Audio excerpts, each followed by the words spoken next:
स्वागत करते हैं अनिल कपूर जी का इस शो पे। बहुत बहुत स्वागत है आपका सर। शुक्रिया। कैसे हैं आप? बड़ा मुझे लंदन टॉप जो इसका जो नाम बड़ा अच्छा लगा। और हम सबको आप बहुत अच्छे लगते हैं। Thank you very much. इतना वक्त क्यों लग गया एज अ होस्ट एक प्रॉपर शो करने में आपको? बिग बॉस जब मुझे ऑफर हुआ तो मैंने बोला यार मुझे क्यों। मतलब अगर 10-12 साल पहले आपके पास बिग बॉस काफी शोज आए हैं। नहीं आता अगर तो शायद आप ना कहते। अच्छा हाँ, क्या समझते हैं आप? नहीं अरे सर आपने सलमान को रिप्लेस कर दिया, ये वो सब बातें चल रही है। वो तो खुश है तो you never know, he might be there. Oh, किन को आप बिग बॉस हाउस में बंद करके शो करना चाहेंगे? कपिल, सलमान साहब, he has a soul, Karan, and when I would love to be a participant when I was 30 years old. हमें भी देख के मजा आता। नायक 2 को लेके क्या अपडेट है? एनिमल में आपका वो सीन है जो रणबीर कपूर के साथ है, जिसमें कुछ नहीं करना है आपको, 3 बार पापा पापा पापा बोलना है। उसमें एज एन एक्टर आपकी रेंज कमाल। मैं 100 बार बोलने को रेडी हूँ। You know, he loves me, he's obsessed with me. I love him more. आपका फेवरेट कौन सा उस फिल्म से? जहाँ जहाँ मैं हूँ। कौन सा?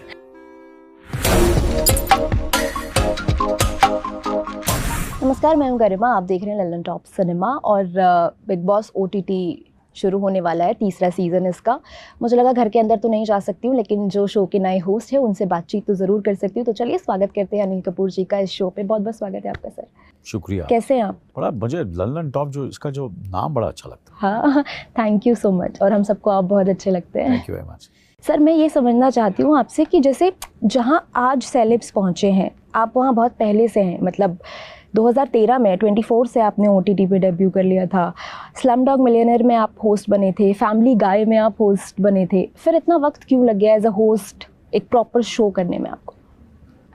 इसी क्या होता है, ये सब चीज़ें प्लान नहीं होती हैं। वो आपकी मुकद्दर, आपके यूनिवर्स है। कब क्या पता क्या कब कम होने वाला था। उस वक्त जब सही टाइम होता है तो सही चीज़ें आपके पास आती हैं और आप दोनों हाथों से उन चीज़ को अपनी शिद्दत, अपनी you try to do it as true as honest as possible, और आप दिल से करना चाहते हैं। और वो बिग बॉस जब मुझे ऑफ़र हुआ तो मैंने बोला यार मुझे क्यों आप एंड सब चीज़ें मैंने देखी और मैंने बोला कभी मैंने ये किया नहीं है, तो करते हैं इसको, देखते हैं क्या होता। थोड़ा बहुत नॉन फिक्शनल मैंने किया है, थोड़ा सा आइडिया है मुझे, तो ऐसा भी नहीं है कि, और मुझे लगता है सही वक्त पर आया।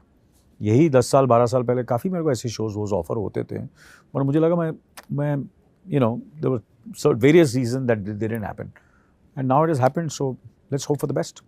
मतलब अगर 10-12 साल पहले आपके पास बिग बॉस काफ़ी शोज आए हैं। नहीं आता अगर तो शायद आप ना कहते। अच्छा, आए हैं, ऐसा क्या बोल रहे हैं यार, क्या समझते हैं आप? नहीं अरे सर तो जब इस बार आपके पास ये आया, और जैसा मैं बहुत जगह सुन भी रही हूँ कि आपने सलमान को रिप्लेस कर दिया, ये वो सब बातें चल रही है, क्या ये वर्ड आपको इरिटेट करता है? क्योंकि आप 2 बहुत अलग पर्सनालिटीज हैं।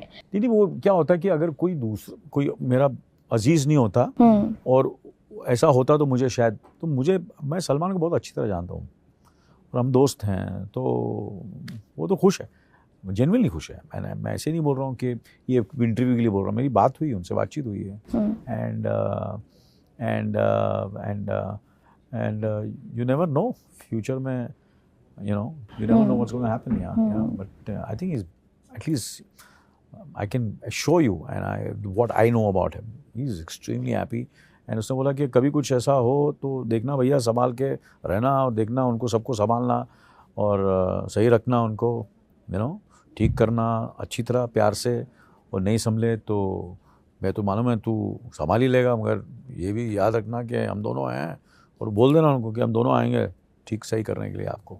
So that he has said, so you never know, he might be there. Oh, all right. अच्छा सर, आपकी one of the massive hit films में से नायक है, और मुझे भी बहुत पसंद है। बार बार टीवी पे तो इतनी बार देखी है हमने वो फिल्म की, क्या ही कहें, उस पर खूब मीम्स भी बनते हैं। नायक 2 को लेके क्या अपडेट है? हाँ, इसी क्या है कि जितनी भी 2s और 3s और सीक्वल्स होती है ना, उसकी सबसे बहुत इम्पोर्टेंट चीज़ होती है कहानी। उसका क्या कहानी है, कौन उसको बना रहा है, क्या स्क्रिप्ट है, तो वो मेरे लिए बहुत ज़रूरी है सब चीज़ें।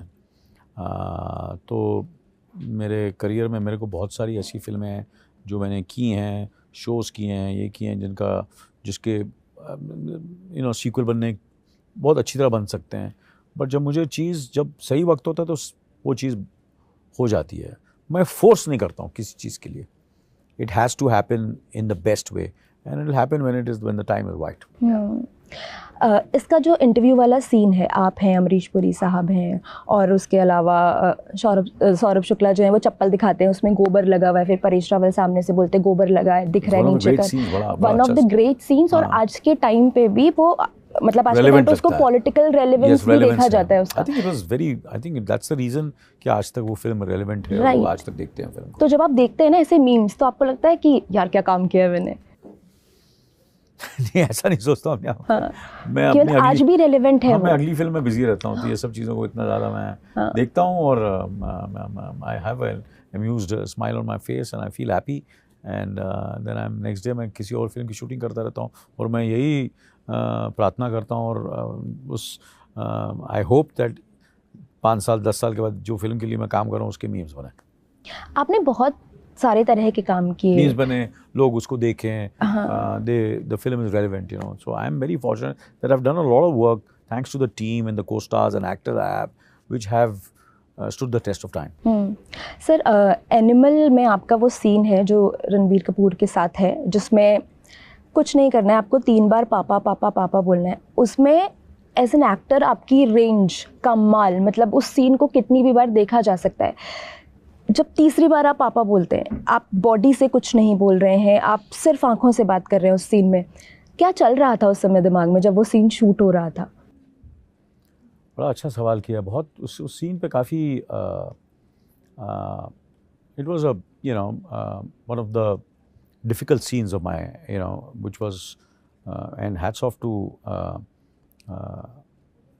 वांगा साहब जिन्होंने ये सीन लिखा और कंसीव किया, और उसे जब उन्होंने मुझे सीन सुनाया तो ऑब्वियसली काफ़ी उसमें सोच विचार हुआ, काफ़ी डिस्कशंस हुई, एंड देन उसको शूट करना शुरू किया हमने, एंड या इट वाज काफ़ी चीज़ें सोच रहा था मैं उस वक्त। क्या चल रहा था दिमाग में? प्लीज़ बताइए, क्या चल रहा था दिमाग में? देखिए, बहुत सारी चीज़ें चल रही थी, क्योंकि देखो मुझे लग रहा था कि यार ये मैं बेटे से इतना प्यार करता हूँ, और जो मेरा बेटा है क्या हो गया उसको, वो क्यों ऐसा कर रहा है, उसके हिसाब से मैंने उसको वक्त नहीं दिया, और मैंने तो बहुत वक्त दिया उसको। वो समझ रहा मैंने वक्त नहीं दिया, मैंने तो बहुत वक्त किया।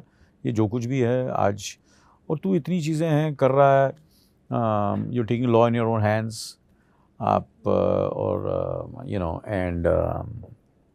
एंड तो मेरा हमेशा ये होता, बाप की यही, कुछ भी हो, देखो आप कितनी चीज़ें होती हैं, जो आपकी औलाद होती है वो गलत चीज़ें करते हैं कभी, तो but for you your son is your son, and you are ready to do anything possible कि यार मैं ये करके अगर ये खुश है, ये चाहता है कि मैं ऐसा बोलूं, और अगर मैं ऐसा बोलूं तो ये थोड़ा चेंज हो जाए एंड ये सही रास्ते पे जाए, तो मेरे लिए बहुत अच्छी बात होगी। वो मुझे बोल रहा पापा बोलने, तू पापा एक बार क्या बोला, 2 बार बोला, मैं 100 बार बोलने को रेडी हूँ, बट तू आप as a son I want you to to change, to become a better, you can do everything, you love me, you're obsessed with me, but there are other ways of showing your love and obsession, so that's what was going on my mind, and I was ready to do anything because I love my son so much. The more he loves me, he's obsessed with me, I love him more. मैं उसके लिए कुछ भी करने को ready हूँ, उस वक्त वो समझ रहा मैंने टाइम दिया, और मैं तो अपनी ड्यूटीज़ निभा रहा था। मैंने इतना काम किया, मेहनत किया, पूरी फैमिली को मैं संभाल रहा हूँ, ये घर है, ये सब कुछ है, ये सब तेरे लिए है ना, am I right or wrong? आप लोगों के लिए, तेरे लिए, और तू समझ ही नहीं रहा। तो पापा एक बार क्या, मैं 4 बार बोलने को रेडी हूँ।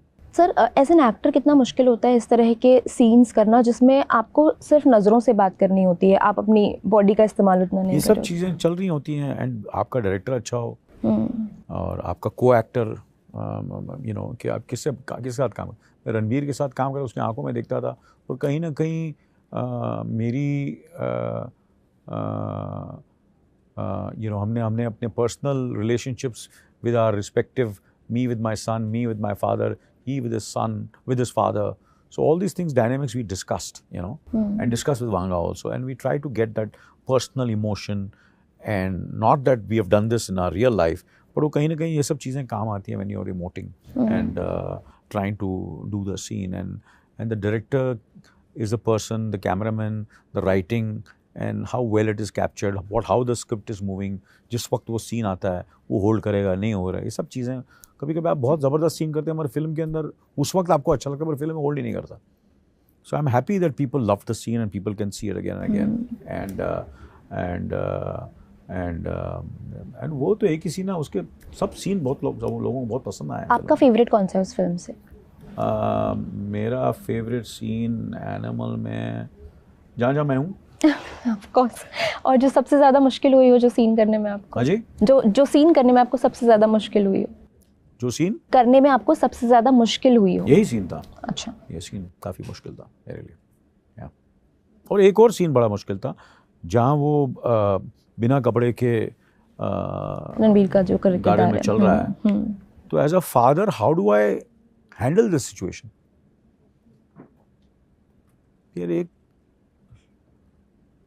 इतना सा ये लड़का है, पढ़ा लिखा है, समझदार है, बच्चे हैं, बीवी है, और ये ऐसे, और मुझे ना उसके कान पकड़ के धप्पड़ मार के उसको घर ले जाता हूँ. I have to be very careful. Script की डिमांड्स क्या है, फिर जाके मुझे उसके कवर करना है, फिर उसको लेके जाना है. And how do I do it? Am I making sense? How do I make it look real? How do I make it कि ऑडियंस देखे और हंसे नहीं? Am I right? There is a possibility people can start laughing ना? ये हो क्या रहा है? How do I convince myself? So the way it was shot, the way it was presented, the way it comes, it holds. किया मैंने. That was difficult.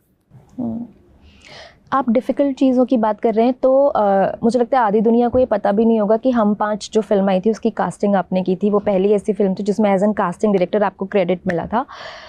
Mithun ji, Naseer sir, Amrish साहब, इन सबको साथ लाना कितना मुश्किल था? कैसे ये कास्टिंग की आपने? नहीं, इसमें सिर्फ मेरा ही नहीं, मेरे पिताजी जिन्होंने फिल्म उनकी गुडविल बहुत ज़बरदस्त थी. लोग उन्हें बहुत प्यार करते थे और अभी भी करते हैं. तो मैं अपना क्रेडिट नहीं लेना चाहूँगा. मेरे बड़े भाई साहब, सो हम दोनों ने मिलकर फिल्म बनाई. इन सबको इकट्ठा करना कितना बाबू साहब डायरेक्टर. कहानी बहुत ज़बरदस्त थी जी. उसी क्या होता है, जब कहानी अच्छी होती है ना आपकी, तो एक्टरों को कन्विंस करना बड़ा आसान हो जाता है.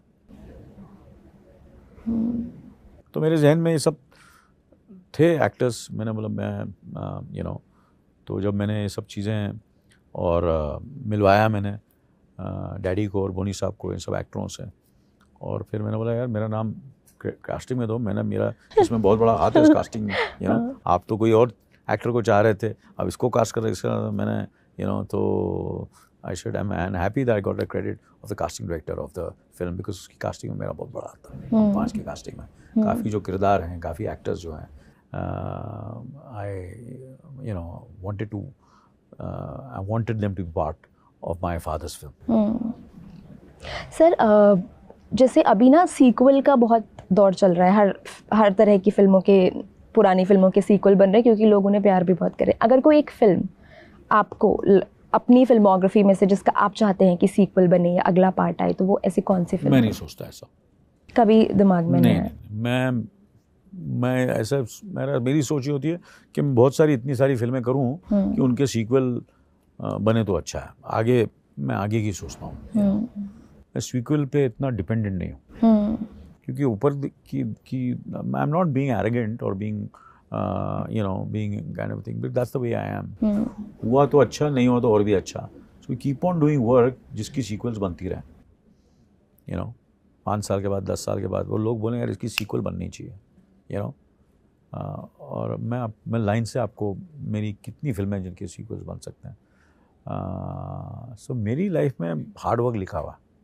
यू नो, मेरी किस्मत में हार्ड वर्क लिखा है। मैं फ्रेश काम करूँगा। हाँ, मैं फ्रेश काम करूँगा। होता है, सबकी किस्मत होती है, सबका एक नसीब होता है। मेरे करियर में, मेरे नसीब में हार्ड वर्क है। तो मेरे हमेशा मैं कोई ना कोई नई चीज़ करता रहूँगा, फ्रेश चीज़ करता रहूँगा, और उनके सीक्वल बनते रहें और लोग ऐश करते रहें, अच्छी बात है। और कभी कभी मेरे को उस सीक्वल का हिस्सा बनाना चाहेंगे तो मैं प्रणाम करके बोलूँगा चलो करते हैं।